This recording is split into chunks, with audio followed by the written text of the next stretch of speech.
আইনমন্ত্রী আনিসুল হক, খুবই গভীর পানির একটা মাছ আর কি, কিন্তু সেই মাছ সমুদ্রে পৌঁছাতে না পারে নদীর ভিতরেই স্টক। আপনারা জানেন যে সে অলরেডি ধরা খেয়ে গেছে। কত রকমের খেলা তারা খেললো এই কোটা আন্দোলনকে নিয়ে। আপনারা জানেন যে কোটা আন্দোলনকে নিয়ে প্রথমে রায় হচ্ছে না, সরকার করেছে, এবার সরকার আরো সুন্দরভাবে এটা পরিচালনা করতেছে। তারপরে কি হলো যে কোটা আন্দোলনের জন্য আপনারা সামনের মাসের 7 তারিখ পর্যন্ত অপেক্ষা করেন, আদালতের থেকে একটা সুন্দর একটা রায় আসবে, ছাত্রদের পক্ষেই রায় আসবে।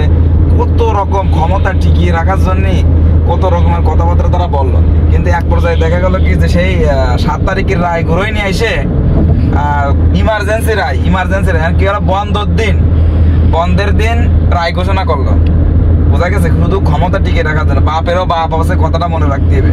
এখন কিন্তু হিসেবের খাতা পুরো ক্লিয়ার, হিসেবে কোনো গড়মিল নেই, হিসেবের খাতা এখন ক্লিয়ার। এখন আপনারা জানেন যে তারা ধরা খাইছে এবং তাদেরকে রিমান্ডেও নেওয়া হবে। এখন তার কোন দিক থেকে কি পুরা হবে এটা তো বলতে পারতেছি না।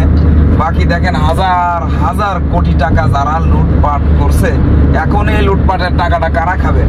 দেখেন অনেকেরই আকাঙ্ক্ষা বা তামান্না ছিল যে আওয়ামী লীগের যে সমস্ত নেতা কর্মীরা আছে তাদের বিচার আসার জন্য আমরা দুনিয়ার বুকের থেকে যেন দেখে যেতে পারি। বুঝা গেছে? তো এরকম একটা আশা ভরসা তাদের ছিল। তো এইরকম আশা ভরসা থাকা অবস্থায় যদি আজকে এরকম একটা পরিস্থিতি তৈরি হয়ে যায়, তো এখান থেকে শুধুমাত্র আমাদের হাসা বা আনন্দ পাওয়ার কোনো কারণ নেই। কারণ এখান থেকে একটা শিক্ষা গ্রহণ করা উচিত যে পরবর্তীতে যারা বর্তমানে সরকারের দায়িত্ব পালন করতেছে, তারাও যদি এই ধরনের ভুলগুলো করে, তো ভবিষ্যতে হাজার হাজার কোটি টাকার মালিক হওয়া সত্ত্বেও কিন্তু আপনাদের পিছনের রাস্তা দিয়ে কিন্তু ওই জিনিসটাই ভরা হবে। এটাই ছাত্র জনতা কিন্তু আপনাদেরকে দেখাই দিল। তো সেই ক্ষেত্রে আপনারা অবশ্যই এই বিষয়ে লক্ষ্য রাখবেন।